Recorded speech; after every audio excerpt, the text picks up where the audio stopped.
He's live with details on the future of 2 coaching positions in the athletic department. Wes? Yeah, thanks, guys. Up to this point, there was no clue on who's going to lead the soccer and baseball programs into the future. A lot of those questions expected to be answered tonight. We have the live report next in sports. So if you're worried about keeping your kids active this summer, there are plenty of opportunities at local schools. Whether you want to make that perfect jump shot, or you want to hit that opposite field single, or you want to figure out how to catch that perfect touchdown pass by this fall football season, there are plenty of ways to keep your kids active and away from the TV this summer. With the Jacks winning their last 6 games in a row, it might be their time to shine. Next up, they'll either play Northwestern or Lamar, but with all these players contributing, it may not matter who they play. From the Merrill Center in Katy, Texas, I'm Wes Hamilton, East Texas Sports 9. Yeah, Coleman, we knew coming into this game either way an East Texas team would be bringing home the trophy, but now that the dust has settled between the top 2 teams in the state, the Lady Hornets sure are happy to be bringing home that hardware to Hudson. And sports director Wes Hamilton is live now from Panther Gym at Lufkin Middle School. Hey, Wes. Hey, guys, how's it going? We're out here at the 4th annual Piney Woods Showdown. As you can see, the girls' game going on right now, almost to halftime. Coming up, we're going to update you on that score, and we'll have some live interviews with the boys' head coaches coming up next in sports. Football is a loud and violent game. For Lufkin defensive end DeMontre Lewis, it's completely silent.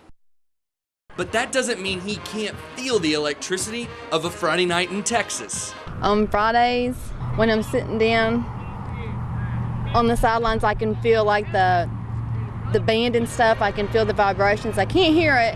I can't hear anything. I'm totally deaf, but I can feel the vibrations with the band. It gets me all excited. When the game gets heated, his interpreter Renee Heintzell says DeMontre just likes to sit back and laugh it off. He laughs at me. He'll come over in the sideline and says, "That boy's saying something to me," and I just look at him and say, "My ears don't work, keep talking." It's just like a big joke to him. It's just like, whatever. He said, the ball's gonna snap and you're fixing to get yours. If you've been out to a Panther game, it's clear the impact that Lewis has on the defense. He's even earned a Defensive Player of the Week award. You also probably noticed how he likes to express his excitement. I want to show off that I can hit and to tell people to yell and get everybody excited and get more feeling into the game, because the more I can feel, the more I want to tackle, and I just want to say I'm too big. Coach Outlaw can't help but be proud of his defensive star. I'd take 22 DeMontre's because he's always got a grin on his face. He ain't ever frown. He loves playing the game. He's a happy boy.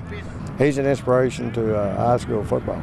DeMontre says he couldn't have done it without his friend, teacher, and coach, who's been by his side since he was 3 years old. I remember when I was little, when I first met Miss H, and we would walk together holding hands down the hall. You never knew it would lead to playing football for the Panthers. Welcome to the Boys and Girls Club of Nacogdoches, where they host the East Texas Twisters gymnastics team in one of East Texas's only state-of-the-art facilities. These girls start chasing their Olympic dreams at the age of 6, and they say being able to watch groups like the Fab Five win gold in London is great motivation for why they want to work so hard themselves during every routine. It's a lot of fun and it encourages me to work harder to go to the Olympics. I asked 6-year-old Madison Woods why she trains so hard during every workout. So I can be Gabby. So you can be Gabby?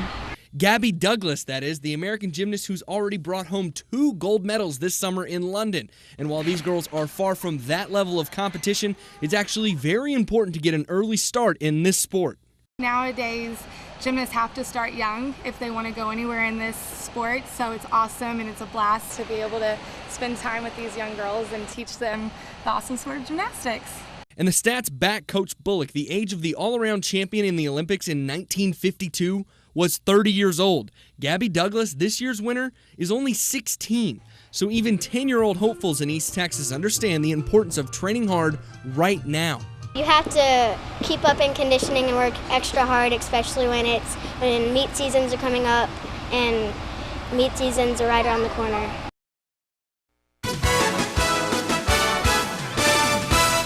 When FBS level football, that's the division that competes in BCS games, finally decided on a 4-team playoff recently, there was a huge celebration. It felt like a game changer. Well, teams like SFA at the FCS level just laugh that off because their playoff system is now expanding from 20 to 24 teams in 2013. The AP is reporting that beginning in 2013, 11 conferences will have an automatic bid and 13 more teams will be chosen for at-large bids. Only the top 8 teams will be seeded and receive first-round byes, though, allowing the other 16 to compete in the first round in a more geographically convenient way. By the way, the Jacks, the last time they made the playoffs 2 years ago as the Southland Conference champions, they lost to Villanova in the first round. Go! There it is! There it is! There it is! Drop! Drop! That is just like music to many football fans' ears. The sounds of pads popping all around today at Lufkin's first padded practice. It's time to find out who's a complete football player and not just a 7-on-7 participant.